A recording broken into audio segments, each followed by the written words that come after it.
A lot of people spend their holidays in different ways. Some spend it with a loved one, while others spend time with their family. Some even like the quiet peace of the holiday. Every YouTuber had a Christmas game with things to say, but Socrateez, who was new to YouTube, had not one game to play. Now Socrateez was in fact filled with holiday cheer, but he had not the content of his fellow peers. I can't think of a single thing to create, and this unprepared feeling I hate. Then he got an idea. An awful idea. Socrateez had a wonderful, awful idea. If I can't find a game to play, Socrateez said, perhaps I'll cheat code one instead. Wait, you think my idea is awful?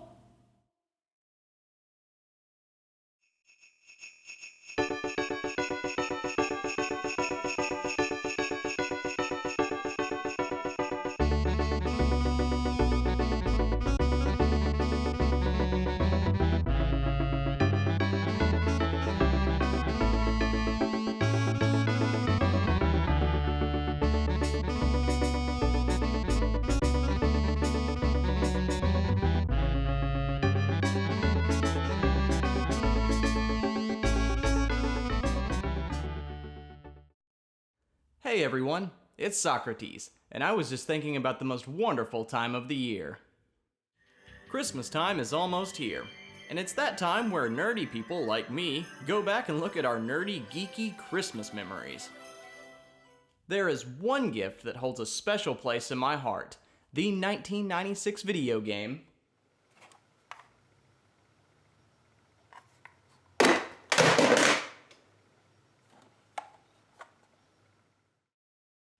Donkey Kong Country 3. Now, to understand the relevance of this, we must go back to the 90s. My first video game as a 4-year-old child was Donkey Kong Country. It was a difficult game, but after a 2-month struggle, I conquered King K. Rool, and I was ready for more. So after beating the first game, my mom decided to get me the second game in the series, which I also loved. But it was a much meatier game, and thus took a longer time to beat. By the time I was ready to move on to Donkey Kong Country 3, Nintendo was ready to show the world the Nintendo 64, and thus I jumped ship to 3D gaming, moving towards Donkey Kong 64. If Donkey Kong Country 2 was meatier than Donkey Kong Country 1, then Donkey Kong 64 was meaty enough to feed a small village. This game had so much in it. I worked on completing it for so much longer than I ever did the first 2 Country games. By that point in my life, I had discovered other game series. The GameCube eventually made its debut, and school was eating up most of my time. But eventually, something tugged at the back of my 8-year-old mind, and I had a desire to finish the game series that started me on my video game journey. So we searched far and wide for the elusive Donkey Kong Country 3. Being in little old Tennessee, there were not a lot of gaming outlets to locate hidden gems. Eventually, we landed in a Knoxville gaming shop that knew exactly what we were looking for. But the issue was, there was a waiting list for the game. So all we could do was put our names on the list and patiently wait for our turn when the game showed up in the shop. Around a year went by. I'm 9 years old and Christmas is coming up. 2 to 3 weeks before Christmas, my mom gets a call letting her know that she has a copy of Donkey Kong Country 3 waiting for her at the game shop if she still wants it. My mom of course grabs the game and decides to surprise me with it as a Christmas gift. She gives the game to my grandmother to play and ensure that the used Super Nintendo game actually works. So my grandmother is also a fan of the series, and a couple of days before Christmas, my mom has to about pry the game from my grandmother, who had already played about a third of the game. So come Christmas morning, my sister and I awake and run to the tree for presents. My mom excitedly awaits for me to open a mysterious gift that wasn't there the night before. And there it was, Donkey Kong Country 3. I was ecstatic. It was the only game I played for weeks until I had fully completed it. It's one of my fondest Christmas memories. It's not the most emotional story in the world, but it means a lot to me. And what my family did for us as kids, I appreciate to this very day. I still regard this game as my favorite Christmas gift to date. So without further ado, let's get into, and I'm not actually making up the title this time, Dixie's Double Trouble.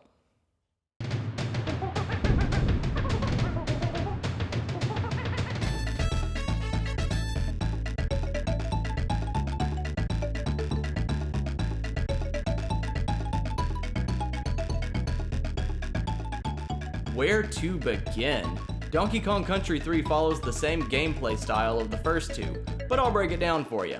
The Donkey Kong Country games are side-scrolling platformers with revolutionary CGI graphics, phenomenal music, and unique worlds to explore.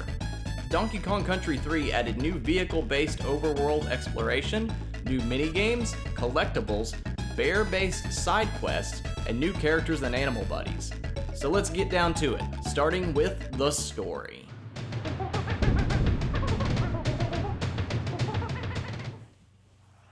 So story-wise, the Donkey Kong Country series is a little lacking and a little weaker, but here goes the premise for the third game. So after Diddy and Dixie defeat King K. Rool and the Kremlings in Donkey Kong Country 2, Donkey Kong and Diddy learn of a new world known as the Northern Cremisphere. Brilliant! So the two heroes venture out into the new land, only to go missing. Dixie then takes it upon herself to locate the two missing simians, and makes her way to the Northern Cremisphere. She is accompanied by Wrinkly Kong, who saves your progress while hanging out in her retirement cave and playing her Nintendo 64. There's Cranky and Swanky, who run a sideshow minigame tent, mostly there to just steal your coins. And Funky Kong, who now runs a boating shop where he thrusts his babysitting duties onto Dixie as you are introduced to the game's second protagonist, Kiddy Kong, a massive infant ape in a blue onesie. The two take off to find our missing Kongs in this brand new world. So two things of note here. First, story writing. Brilliant. Amazing. I mean, give this game an Oscar. But secondly, Kiddy is terrifying, and the internet is not afraid to let you know that. I mean, just look at him. He will haunt your dreams.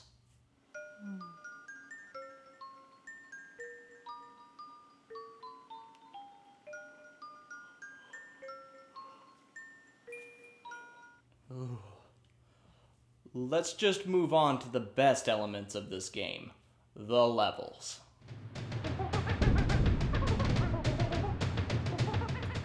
This game has a variety of stages that all feel unique, and even the tropiest of stage choices feel fresh and original. You have locations like piers with flowing water and docks, snowy mountains with houses buried under piles of snow, hollowed out trees filled with wondrous wildlife, wonderful waterfalls pouring down cliff sides with paths going behind the water itself, sawmills filled with tricky trapdoors and rats, intense metal-clad factories filled with boilers and lava, sewer pipes oozing with charm, and what I can only assume is unsanitary waste. There are caves, cliffs, underwater reefs, and ancient jungles. The variety is a spectacle to behold, and not only are these levels gorgeous, there are unique elements to each variant of each level type. There is a tree level where the tree itself is actively being sawed in half and you have to escape. Sewer levels where the color of the contaminated air or water changes your controls or movement options. Barrels that roll down the waterfalls where you have to time your jumps to get to the very top of the cliff. A factory level where you're actively being shot at by something in the foreground. And even a dark barn where your elephant friend cannot see the rats and the lights or she'll freak out and run backwards. The variety is astounding, and while a few levels feel a bit too gimmicky, most feel fresh, fun, and usually original. So if you've never played a Donkey Kong Country game before, what you need to know is that there's more to it than simply beating the levels. In order to fully complete it, you're going to need to locate all the hidden bonus barrels in each level. So let's start with the main collectibles, the bonus coins. These coins are obtained by locating and completing the bonus barrels hidden within each level. These challenges come in a variety of flavors, but first, time to pump some Christmas magic into this game. So Donkey Kong Country 3 features a cheat code that turns all the bonus games into Christmas-themed bonus games. All of the collectible green bananas are replaced by Christmas presents, all of the collectible stars are replaced by Christmas ornaments, and then the background music for each of the bonus games is changed to a much more festive one. So the games come in a few varieties. First, you have the star collecting game, or as it is now, a Christmas ornament collecting game, where you must gather all of the ornaments in a set amount of time.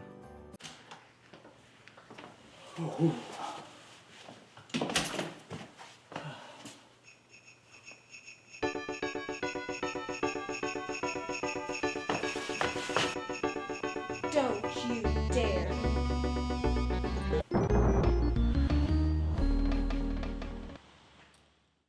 Then you have the green banana game, or as it is now, the Christmas present game.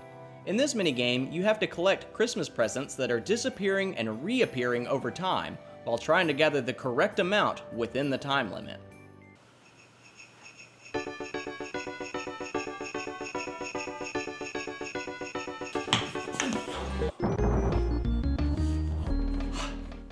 The other minigames include beating all of the baddies to reveal the coin, and making your way to the end of a small obstacle course to reach the coin, all adding nice diversions and challenges, and no two bonuses ever really feel the same. Finding them is also a huge challenge, so you'll need to search every nook and cranny of each level to find them, which thankfully, an upright flag at the end of a level lets you know that you found all the bonuses, while a wilting flag signifies you are still missing one or more of the bonus barrels in that level. Now let's run, roll, and dive right into how we make our way through each of these levels.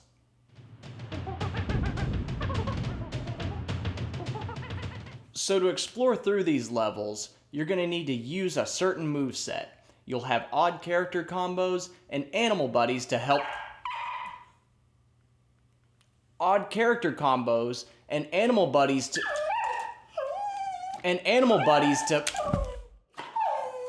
Listen, if you're gonna want a visit from Santa Paws this year, you're gonna need to behave yourself.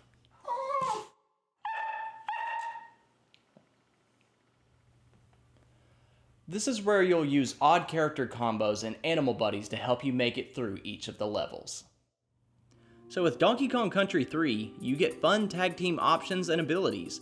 Using Dixie on her own, you get her hair twirl ability to use as a glide technique. Using Kitty as the lead, you can throw Dixie into high, hard-to-reach places. You can also use Kitty for this roll-on-water technique that never really gets explained to you, so figuring it out on your own is typically accidental. Swapping the roles, Dixie can barely throw Kitty, but his weight after the throw is enough to break platforms beneath them. You can also throw him and then jump on him as he rolls around and create a fun rolling ball of child death. So yeah, I was thinking we could do this cutaway gag where, like, I pretend to throw you and you pretend to throw me, you know, showing how the characters interact. Yeah, that sounds fine. So do you want me to be Dixie? Well, actually, I was thinking you would probably be Kid. Oh, come on, I was just kidding. You know I didn't mean it, right? Come on, baby, it's cold outside. So aside from the main characters, you'll also have animal buddies to help you out along the way. So first off, we have Ellie the elephant. You can use her trunk to suck barrels towards you and fire them at enemies. You can also shoot water at enemies in certain stages. Also of note, Ellie is afraid of rats, so you're gonna have to be careful in specific levels. Then the returning Ongar the swordfish. Using this buddy, you traverse water areas with stabbing attacks and charge attacks. Next up is the returning Squawks. Much like last time, he can shoot enemies with projectile attacks, but this game also offers variants of him where he can no longer shoot the projectile attacks, but rather pick up barrels and roll them towards enemies. The final returning character is Squitter the Spider. You can create temporary platforms with him, as well as fire web-based projectiles at enemies. Then for the final two new buddies, we have Perry the Parakeet, who simply follows your motions and if kept alive to the signpost, gives you a cool bonus. Then you have Nibbla. He can eat underwater enemies for you, but if not fed with the correct enemies or not fed frequently enough, he comes after you. Not as much of a buddy as the other characters, but we're still gonna classify him as that. Each character provides some fun gameplay-based missions in each of the levels they're featured in. None of them ever really feel too gimmicky unless you count Nibbla. Him trying to bite at you every few minutes. That damn fish. So anyways, I'm sure you're thinking to yourself, wow, this must be a perfect game, right? No glaring issues at all? Well, I actually do have a few issues with this long, often forgotten threequel. So let's fly right into some of the hindrances this game does have.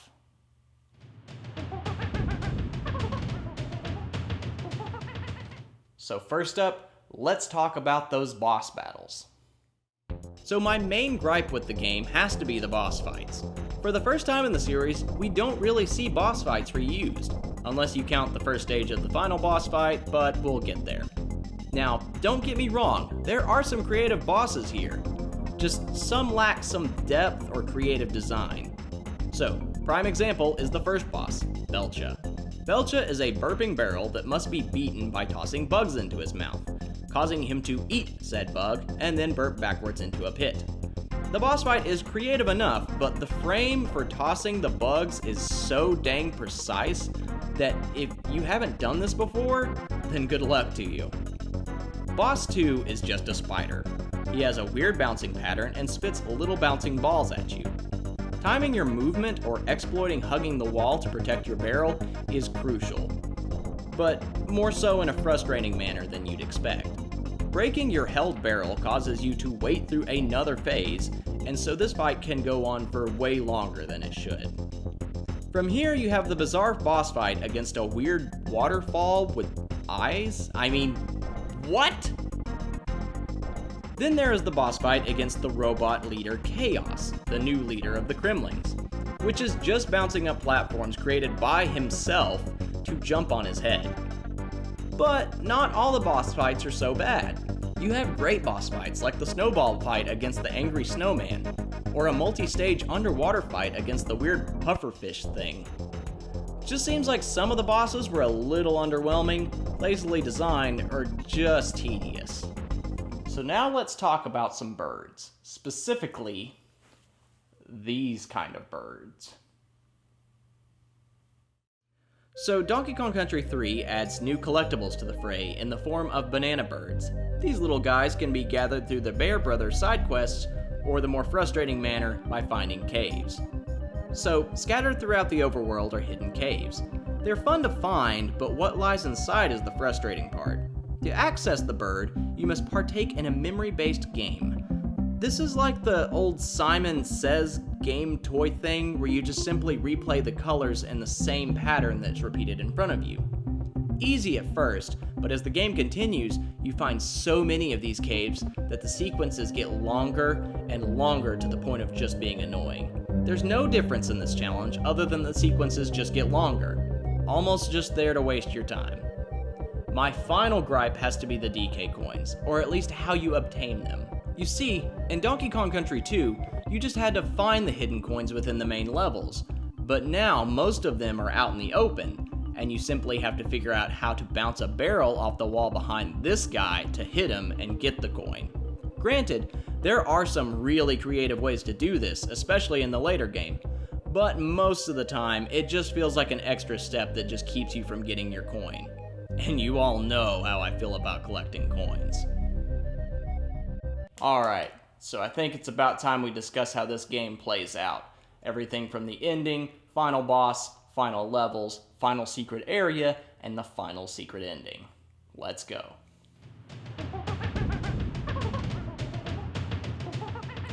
While this game doesn't have much of a story, for some reason they do try to pull a twist on you at the very end.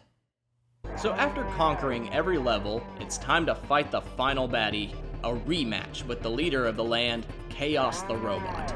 But oh no, what's this? Plot twist. Bruce Willis was dead the whole time. No, wait, that's not right. It was King K. Rool in Stein behind it the whole time. What a shock. So yeah, you fight the big lizard in an alright boss fight, probably my least favorite of the King K. Rool fights in this game series, and after a few good hits, he goes down the drain. Afterwards, DK and Diddy pop out of the Chaos body, revealing that they have been trapped inside the whole time. Hijinks ensue, roll credits, the end. Or is it? It's not. It's not.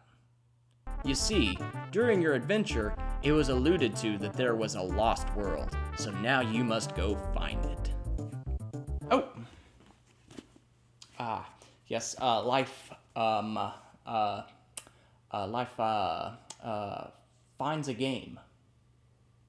So, to unlock the Lost World, you must use your boat to circle these rocks perfectly. Now, for some reason, it's easier said than done, but that's beside the point. Anyways, this world is where you put your bonus coins to use, as you use them to pay the bear brother, Boomer. Yeah, sure. Okay, explosives, yada yada yada. Okay, Boomer. So, with a certain amount of coins, Boomer destroys the rocks blocking your way to the next levels. Most of these levels are hands down the best in the game. Like Ellie getting scared of these rats and then running away where the level turns into an auto runner, and then there's this cave filled with these enemies that bounce over top of each other, creating very specific platforming challenges while dodging their attacks, and so on and so forth. These are challenging and fun, and each level gives you a gear. Yay, more crap to collect. These gears are given to Boomer, and with all of them together, they reveal a submarine with a surprise, King K. Rool inside. So this fight is a bit more fun in my opinion. You use these metal barrels to block electric attacks and then throw them up through a vent to perfectly hit King K. Rool. It requires very precise timing and patience, but for a final boss, I feel that that's a bit more acceptable than what they did with the early game bosses. A few good hits and he's down and out, and you get the final DK coin. End of the game. Roll the credits. Oh, you know it by now. There's still more to do.